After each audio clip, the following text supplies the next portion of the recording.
Good morning or good afternoon. Thank you for joining us whenever and wherever you are. My name is Zachary Hill. I'm the Chief of Staff here at Tomorrow's Talent, and this is the Bridge to Tomorrow's Talent, a podcast where we talk about the state of the workforce, the future of work-based learning, how to best launch into new careers, and what makes the real world of work tick.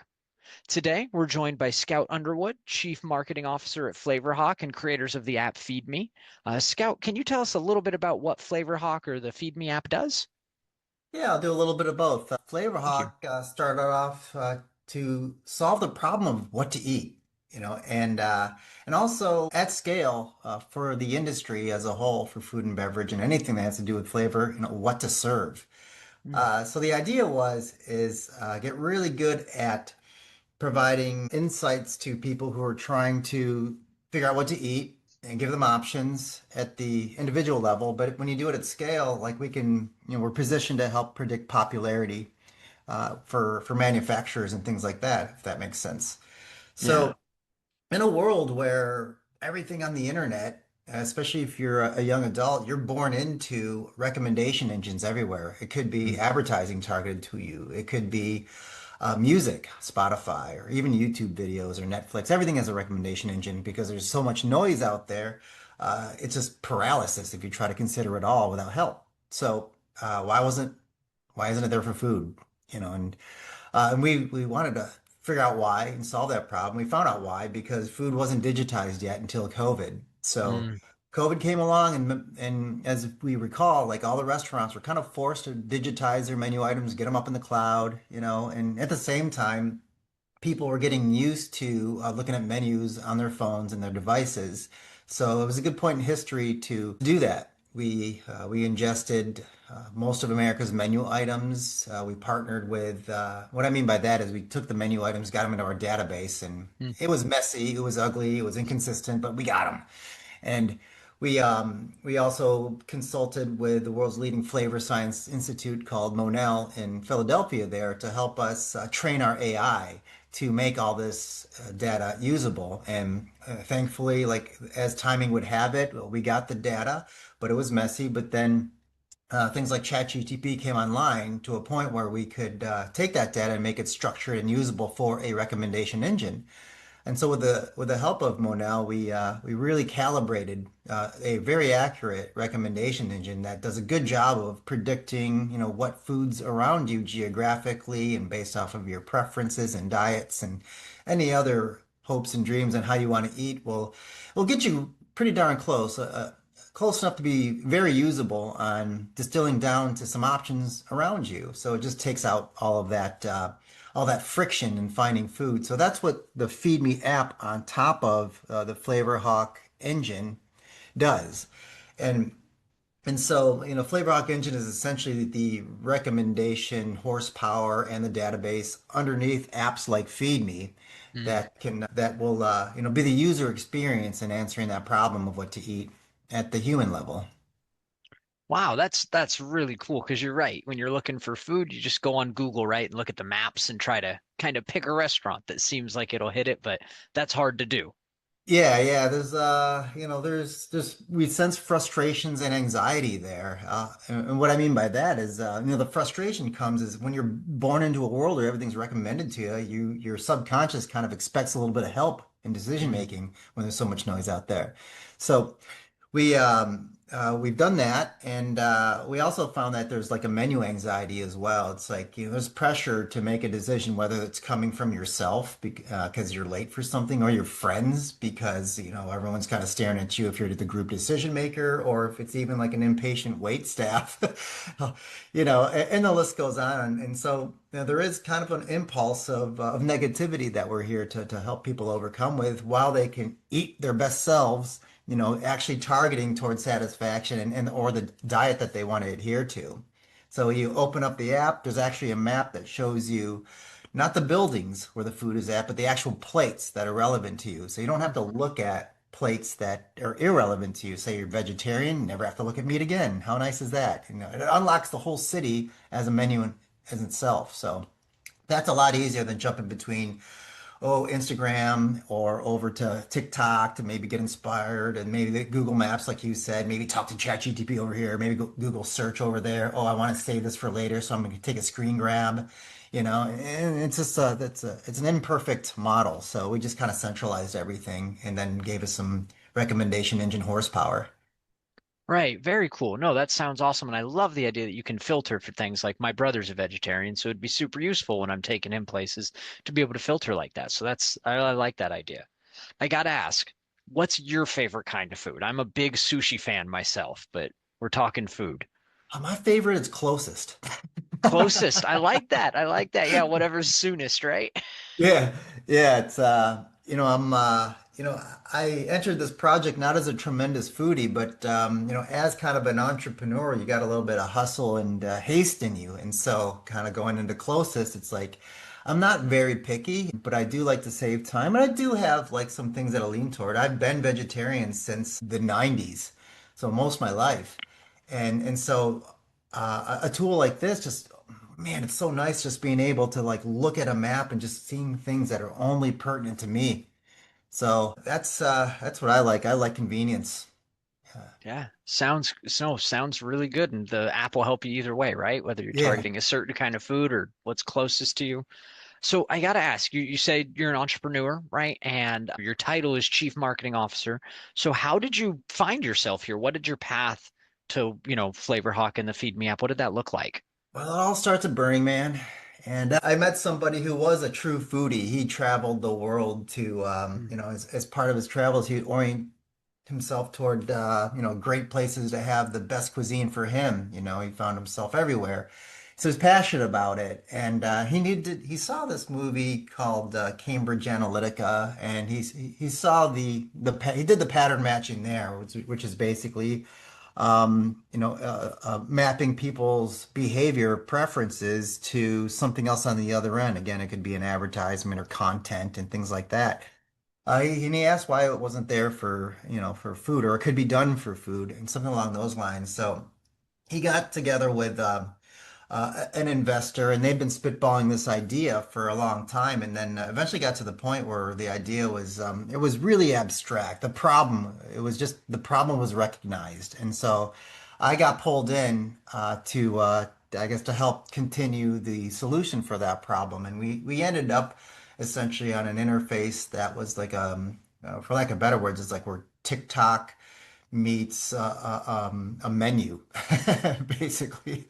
So you've got like, rich visceral video because that's how people like to consume information now, but it's actually pegged to a real live menu item instead of, someone's random content and then there's a recommendation engine in between that's not the TikTok one, but more of ours that matches you to the dish. So that's how I got pulled in because of my background were in marketing, but also brand building. And then I've got a very diverse background, which goes back like a quarter century with everything with design and branding to marketing, of course, but juxtapose the software and leveraging software as marketing solutions and really blending and not drawing the hard line between marketing and product, but actually marrying the two together holistically to get a greater sum, to get more punch out of it, to have a more consistent and clear brand as well. So it felt like a really good fit for me. Again, I wasn't a tremendous foodie and I wasn't really finding my connection right away with this project because, my passion was more convenience than flavor. And the other two were definitely foodies. But I saw really cool too, that tool that as a vegetarian. So I guess that's, I'm not a foodie, but I like to kind of stick to a particular diet that this could help me. So that's where I got inspired.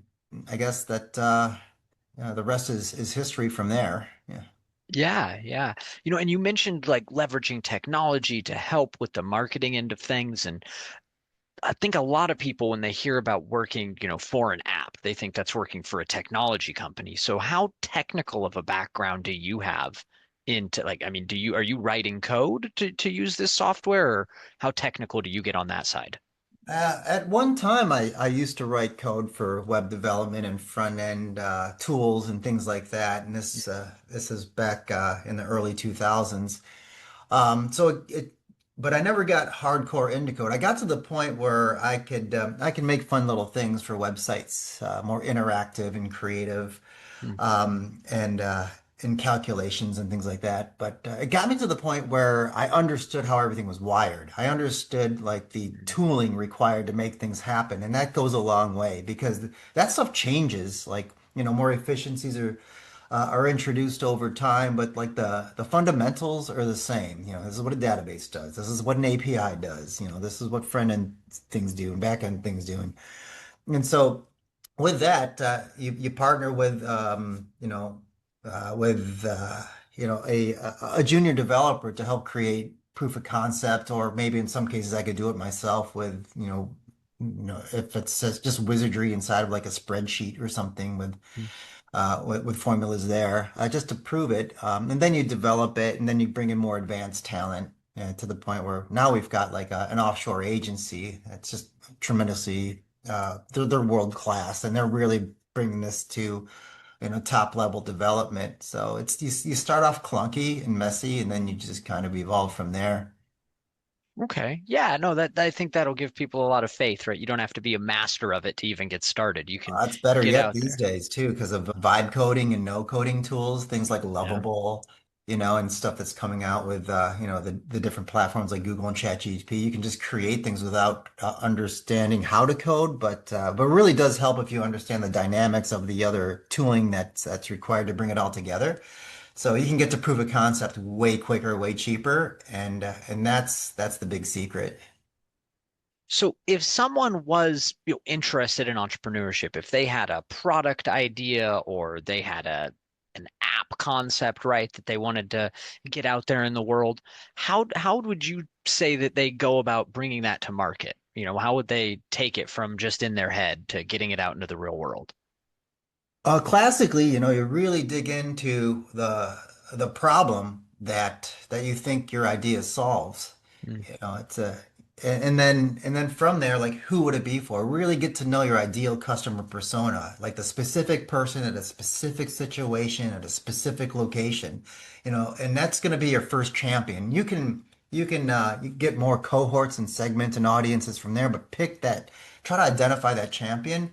And you would do it online first, and it's just amazing the time we live in now. This year, like just in recent months almost, you could take full advantage of all the LLMs and the chatbots out there to do your deep research, the web connected services out there that if you want stuff more real time, you go diving into asking Reddit and asking Grok, and then maybe a little less timely like your Geminis. And then you've got your chat GTPs and your Claudes and Perplexities. And what I like to do is ask them all the same question and then build a synthesis from there. And then, you'll see patterns between them, and that'll get you close to understanding the problem and then understanding who that problem would be for. And then it gives you like, but also use your intuition. Why were you inspired to do this tool in the first place? Hopefully you're not like a solution looking for a problem, that there's truly a problem that has this solution and that helps you refine your solution. And then I would continue to start talking to these LLMs these days, and get to know, who the winners are in the space or adjacent spaces of what you're trying to enter. I would also do deep dives on the competition and start mapping this out. And if you can imagine a big Venn diagram, not only for, where your solution would lie position wise, but also your brand, understanding your message market fit, understanding your value proposition, and you just continue to ask what the best practices are of the day. And don't forget to ask the AIs to reference the champs, alive or dead, on how, how to do this best. Yeah, no, I mean, yeah, the power of some of these AI tools nowadays to just enable somebody to really go out there and do many people's worth of work pretty quickly is really amazing. Um, Yeah. And the as you, research thing is just powerful now. yeah, absolutely. I mean, the research part, right? Because then you're just getting the info to base your decisions off of much faster than you could have by some traditional search method like Google or a library, right? Definitely. Yeah. Um, How, when you were, just getting your start, or maybe even now, have there been mentors or other people, other professionals who have kind of helped guide you along your way and give you some advice? And how did you connect with them and really start making those relationships, if there were any? Um, I wish I had more of it. Each stage in my life, I've definitely had some mentors that would show me some of the ropes. Going back in the early 2000s, I was actually in college, and so definitely had the professors, and one of them actually started a business with me, an agency, and so he showed me a lot of the ropes there. And then I kind of jumped over into, this is where a lot of my alternative career path kind of comes into play. I kind of went into the world of like Harley Davidsons and things like that. And it was almost anti-marketing in there. But honestly, like what I learned during those days, because I was speaking to a particular audience, I learned a lot of how to market from watching the politicians on TV. Mm, And I learned things like the mere exposure effect in psychology, which is like echo chamber stuff. right. Say it over and over and over. People tend to like it more and more and more. Familiarity all the way down to advocacy. I learned that, and I made it work in the motorcycling space. I ended up being like a top level consultant for Harley Davidson itself, Mm, mostly focusing on the young adult audiences, their next generation. And so like in there, as far as mentors go, I was just kind of watching all the the high performing agency people that were around me there. I was working through an agency, kind of an anomaly because I actually walked up and down the hallways over at Harley, even though in Milwaukee, and the agency was actually here in Irvine, California. oh, okay. But and I learned a lot from them too. I learned there. I was watching how this agency that started off from raves and things like that kind of pivoted into instead of bringing 40,000 tickets of ravers to a large stadium, it would just get one check from like a car company to bring people to places and make their brand relevant to younger adults there too. But I learned the dynamics of influencer marketing there even before there was a word for it, and how that comes to play. And so, I guess it would be, the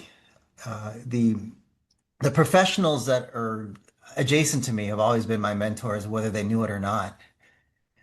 Yeah, okay, okay. So just learning from those around you, trying to pick up on everything, pay attention, and really grab what's new. Like you said, influencer marketing before that had a name, right? That kind of thing. So, Yeah. okay. You, at, we were talking a lot about AI and talking about all the work that that can do for us. As the workforce changes and technology starts to fill in a lot of those gaps of work, right? Like research and really some of that brute force work that we have to do to get started, we're definitely seeing entry level positions change, right? The expectations for somebody just starting out in the workforce are different than they were 5 years ago, 10 years ago. Do you still see like a solid ladder for folks to climb up, like into, say, marketing, even with some of those lower level positions changing? What do you think the shift that's going on there is? Actually, honestly, I think there's a lot of frightful people out there, but I'm bullish. I think it's an amazing time to be more self-empowered. Mm, For instance, I think about tools like Motion out there, which is kind of like a brand strategist platform. What that does, it helps you, as a creative, for instance, to pull in, what I like to say, more data-driven inspiration and less body part inspiration. What I mean by that is that, it's not the 1990s anymore where you're inspired by your gut or your intuition or your heart or, or your ego. We've got tools now to look at the data, the crowd, the majority, not the sample size of one. And so what tools like Motion, what they do, it's like you create your creative, the colors, the fonts, the image, the message, and things like that. Put versions out there through it, and then the feedback comes back from the crowd, and you can see what works and what doesn't, and it tells you why and how to make more of the good stuff, so you can manifest more creative that that performs better and that teaches you. And so it's like instead of that soft science, the delay and things like that, and getting, on how to improve, you get it more real time. And you can do that like for a free version as a solopreneur until you get to a scale where they'll have to start charging you because you're burning up their tokens as an AI company.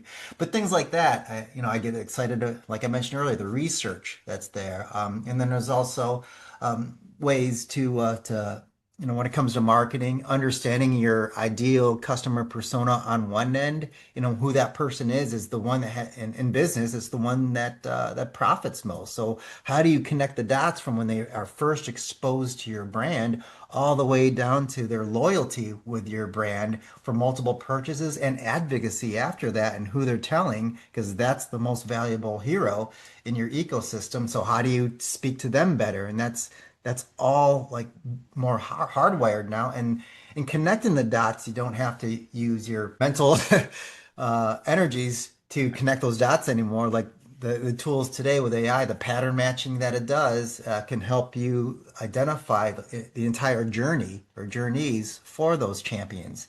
So that's exciting too. And you know, the people who are doing this now, I think, are in the lead for sure. I feel like not a huge percentage of the marketeers out there are fully taking advantage of that, or they can't see past the noise on how to pick the services that make that happen. So I think it's a great time to get ahead of the curve, Mm. and what I like to say is get on top of the AI wave instead of being crushed by it. Right. And so, yeah, what I'm hearing you say is that you think AI skills are foundational for work going forward, that being able to really leverage AI to do more work yourself or to make your work easier is real critical.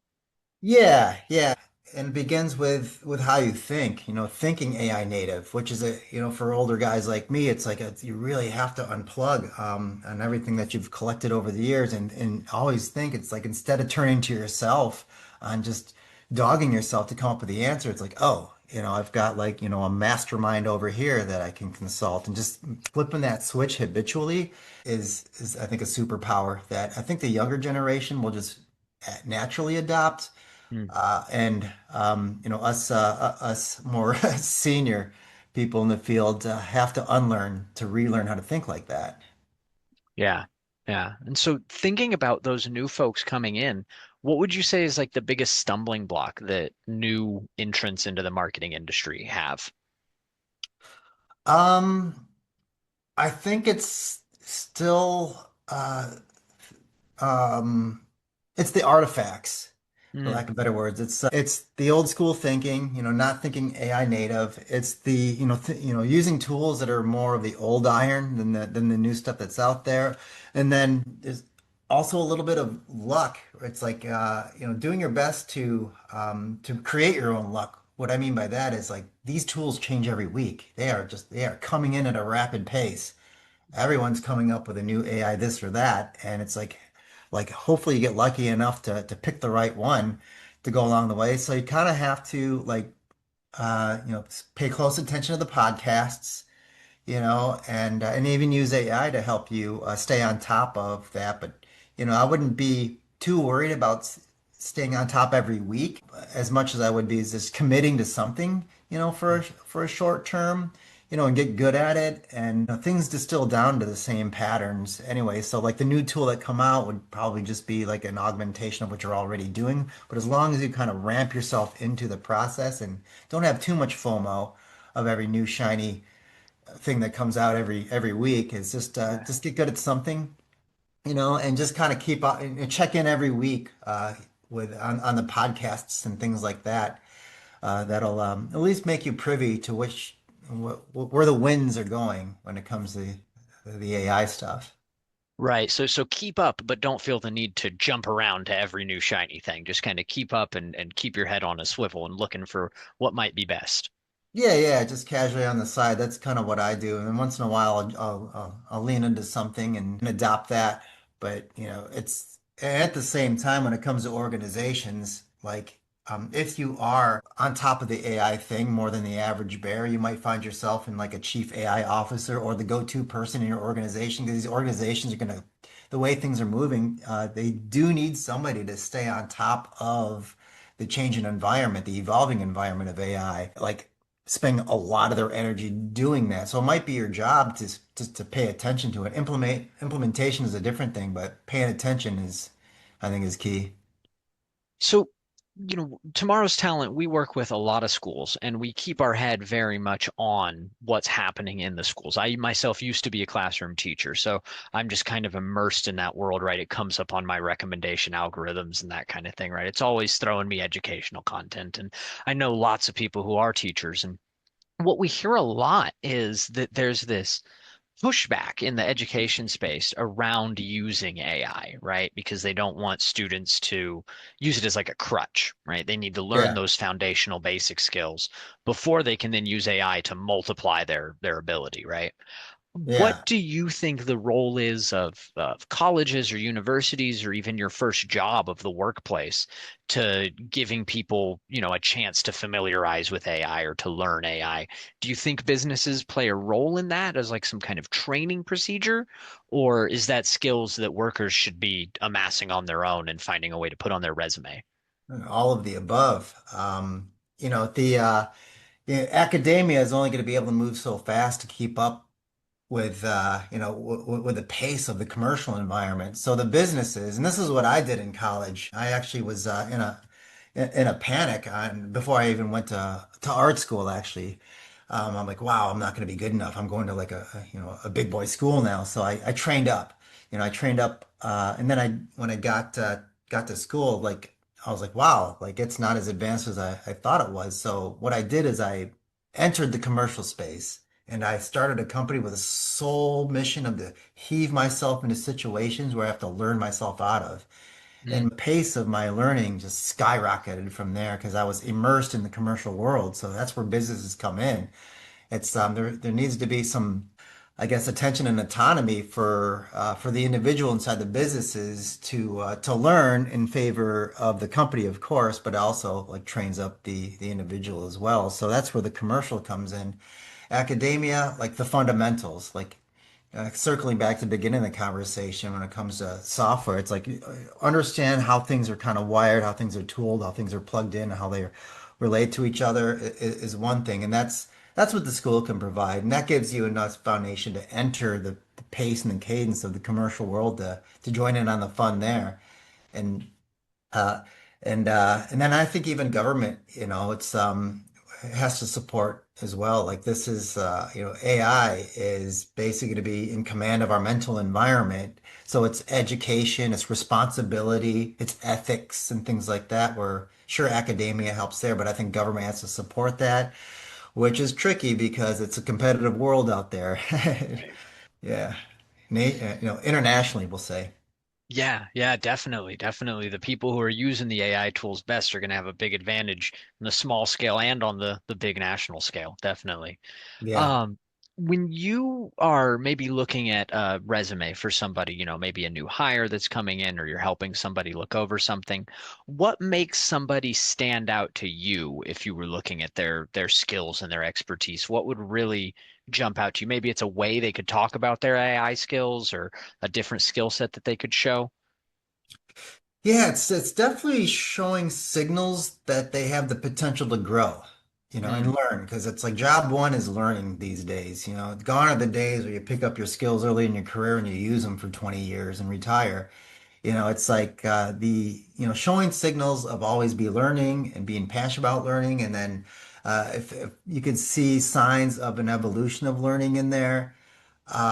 And then it's of course their case studies and work and things like that. Now things are so new and fresh in AI. It's not like a lot of people are going to have like tremendous backstories on AI, or they're probably in Silicon Valley, with the big companies. So, side projects, of course, and maybe hints of them using some of the latest tooling or showing that their mind is going in that direction and that they are maybe AI native in thinking, but also if you could see that they're not lazy about it too. And this is probably what academia is worried about is like, using AI as a crutch, but no, you have to if you can show that there's some humanization in there, because I've gotten some really lazy looking proposals and Mm, concepts delivered to me. And it's just like, I know you did that. You can see the cleanliness of and the vernacular of the writing that you spent 5 minutes. I gave you 6 weeks to do it, and you've taken 5 minutes to crank out this report that is not meaningful. So do not do that. Like if you do use AI, like get into it, put in the time and like, use all the LLMs and use some of the tools and go in and humanize it and do iterations and maybe show your chat history if save those mm, and show the evolution of your prompt engineering while that is still a thing until it's not and, right. and so forth. Okay. Okay, great. So showing their ability to grow, their ability to learn, kind of that growth mindset is really what makes someone stand out to you. That's, Yeah, and I learn think, along with the AI and how is the AI, basically a force multiplier for you. right. Okay, great. So then just my last question here, I wanted to ask if you could give any advice to new graduates, whether they're coming fresh out of high school, right, or they're finished their college experience and they're going out into the world of work, what advice would you give them to really make a landing out there for themselves? Besides becoming a student of learning as a whole, right? It That's a is good one. yeah, learning how to learn and always be learning how to learn, and all the hacks involved with that. Everything from diet, exercise to rest to emotional intelligence and all of that, because that's the world we're in. We have to learn along with the AI as a sidekick. And then so learn how to learn along with AI, which will make you learn faster and to infinity and beyond. And also, it's like if you can enter the entrepreneurial space, even if your project sucks, even if you fail, because that's part of the process Mm, is fail and fail fast to sound cliche because from that as guidance it's learning and you put those in your pocket for when projects get bigger and more significant that you so enter the entrepreneurial market whether it's an e-commerce site or some prototype tool proof of concept and treat it like a company because you're going to learn to personally brand, you're going to learn to brand your entity, you're going to learn the marketing there, you're going to start using those tools, and that's going to make you more independent, as a human where we have to kind of, we can't rely on the pensions and the social securities and things like that our predecessors had. You got to really make yourself strong, and it's fun when you do that, actually. So it's empowering. And then when you have that, you could take that to a larger scale to your professional career, whether it be for a larger company and so forth. that sounds great. No, I really appreciate your time today. Thank you, Scout, for joining us and sharing your thoughts. I know I learned a lot, and I really hope that the people, tuning in are taking some of your advice. They're going out there to try some AI tools. And, I've learned you can even ask AI about learning about AI, right? It can teach you. It's a great teacher Yep. in itself. Yeah, that's the AI native thought process that I'm hearing from you. And that's what Yeah. I would look for in the resume. Well, thank you so much for your time. I really hope folks got a lot from it. And thank you, everybody, for joining us, listening, or watching along. If you're watching us on YouTube, please do take a moment to, like, comment, subscribe. That really helps us get the word out to other people and have this show up on their search algorithms and, right, pop up for them. And if you're listening to us on one of the podcast websites, please take a moment to, favorite the episode, leave a comment, anything to boost our engagement for us to get the word out. We really appreciate your time. Thank you so much, and we'll see you next time on the Bridge to Tomorrow's Talent.